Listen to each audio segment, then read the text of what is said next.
আসসালামু আলাইকুম। আজকের এই পর্বে আমরা প্রেজেন্ট পারফেক্ট এবং প্রেজেন্ট পারফেক্ট কন্টিনিউয়াস টেন্স সম্পর্কে আলোচনা করব। তো প্রেজেন্ট পারফেক্ট টেন্সের গঠনটা হচ্ছে সাবজেক্ট প্লাস হ্যাভ অথবা হ্যাজ প্লাস ভি3 প্লাস অবজেক্ট। ভার্বের ভি3 যেমন ডু একটা ভার্ব, ডিড এটা ভার্বের পাস্ট ফর্ম এবং ডান এটা ভার্বের পাস্ট পার্টিসিপাল ফর্ম, অর্থাৎ ডু এটা ভি1, ডিড এটা ভি2 এবং ডান এটা ভি3। এখন আমরা একটা এক্সাম্পল লিখছি। এক্সাম্পলটা সাবজেক্ট যদি আই হয়, যেহেতু আই ফার্স্ট পারসন সেজন্য নাম্বার এবং পারসন অনুযায়ী আমাকে হ্যাভ বসাতে হবে। I have done the work. এখানে দেখো সাবজেক্ট আই ফার্স্ট পারসন সেজন্য এখানে হ্যাভ বসেছে। এখন ভার্বের 3 অর্থাৎ ভার্বের পাস্ট পার্টিসিপাল ফর্ম 3 নাম্বার পজিশনটা বসবে। এখানে ডুটা হচ্ছে মেইন ভার্ব বা মূল ভার্ব। এখন ডু এর পাস্ট পার্টিসিপাল ফর্মটা হচ্ছে ডান। যেহেতু প্রেজেন্ট পারফেক্ট টেন্স গঠন অনুযায়ী সাবজেক্ট এরপর হ্যাভ হ্যাজ তারপর ভার্বের পাস্ট পার্টিসিপাল ফর্মটা বসাতে হয়, সেজন্য আমি এখানে ডু ভার্বের পাস্ট পার্টিসিপাল ফর্ম হিসেবে ডান বসালাম। দা ওয়ার্ক এটা অবজেক্ট, সুতরাং আমি কাজটি করেছি। I have done the work এটা হচ্ছে প্রেজেন্ট পারফেক্ট টেন্স। আমি আরেকটা এক্সাম্পল লিখছি। এখানে সাবজেক্ট যদি থার্ড পারসন সিঙ্গুলার হয় সেক্ষেত্রে হ্যাভের পরিবর্তে হ্যাজ বসাতে হয়।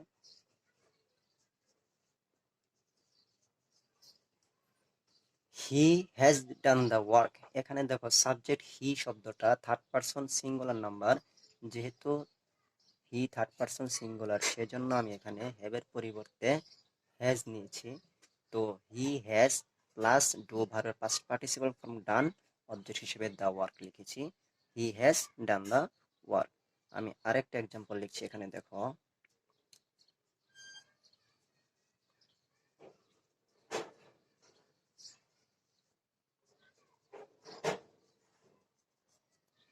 They have done the work. এখানে দেখো দে এটাও থার্ড পারসন, তবে এটা থার্ড পারসন প্লুরাল নাম্বার। যেহেতু subject third person plural number সেই জন্য সাবজেক্টের পরে আমি হ্যাভ লিখেছি।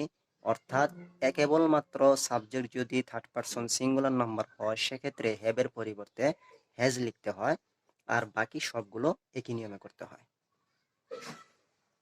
তো এখন আমরা শিখবো প্রেজেন্ট পারফেক্ট কন্টিনিউয়াস টেন্স সম্পর্কে।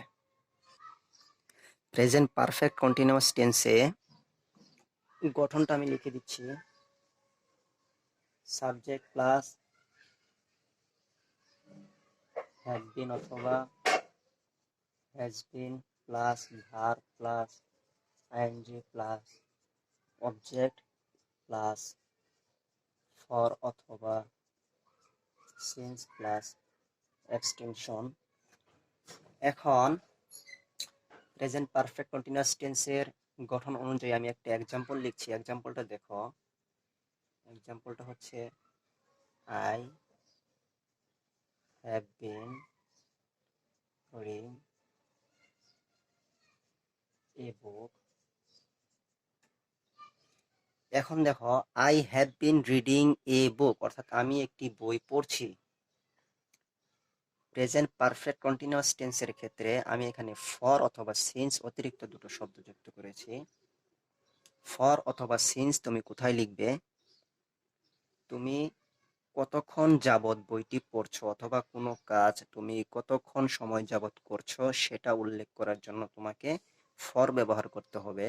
আর কোনো কাজ তুমি কোন সময় থেকে করছো সে সময়টা উল্লেখ করার জন্য তোমাকে সিন্স ব্যবহার করতে হবে। এখন আমি যদি এখানে ফর লিখি, যেমন ফর 2 আওয়ার্স, অর্থাৎ আমি 2 ঘন্টা যাবত বইটি পড়ছি। এখন যদি আমি ফরের পরিবর্তে এখানে সিন্স লিখি তাহলে আমাকে উল্লেখ করতে হবে আমি কোন সময় থেকে বইটি পড়ছি। সিন্স মর্নিং, অর্থাৎ আমি সকাল থেকে বইটি পড়ছি। আবার দেখো গঠন অনুযায়ী সেন্টেন্সটাকে আবার বিশ্লেষণ করছি। সাবজেক্ট, এখানে আই বসেছে, তারপর যেহেতু আই ফার্স্ট পারসন সেজন্য আমি হ্যাভ বিন বসালাম, আর থার্ড পারসন সিঙ্গুলার হলে সেক্ষেত্রে হ্যাজ বিন বসবে, প্লাস একটা ভার্বের সাথে আইএনজি যুক্ত করতে হবে। এখানে রিডটা হচ্ছে মূল ভার্ব, যেহেতু মূল ভার্বের সাথে আইএনজি যুক্ত করতে হবে সেজন্য আইএনজি যুক্ত করেছি, অর্থাৎ ভার্বটা হয়েছে রিডিং। অবজেক্ট হিসেবে নিয়েছি এ বুক, অর্থাৎ আমি একটি বই পড়ছি। এখন কোন সময় থেকে পড়ছি, যেহেতু সিন্স ব্যবহার করেছি তাহলে কোন সময় থেকে পড়ছি সেটা উল্লেখ করতে হবে, অর্থাৎ আমি আজ সকাল হতে পড়ছি। তো এটাই হচ্ছে প্রেজেন্ট পারফেক্ট কন্টিনিউয়াস টেন্সের গঠন। ফর এই শব্দটা যাবৎ বোঝায়, সিন্স এই শব্দটা দ্বারা হইতে বোঝানো হয়, অর্থাৎ তুমি কতক্ষণ যাবৎ কাজটি করছো সেক্ষেত্রে তোমাকে ফর ব্যবহার করতে হবে, এবং তুমি কোন সময় থেকে কাজটি করছো সেটা বোঝানোর জন্য তোমাকে সিন্স ব্যবহার করতে হবে। তো আজকের ক্লাস এই পর্যন্তই। পরবর্তী ক্লাসে অর্থাৎ পার্ট 3-তে আমরা পাস্ট টেন্স সম্পর্কে জানবো। তো আমাদের সাথে থাকার জন্য ধন্যবাদ।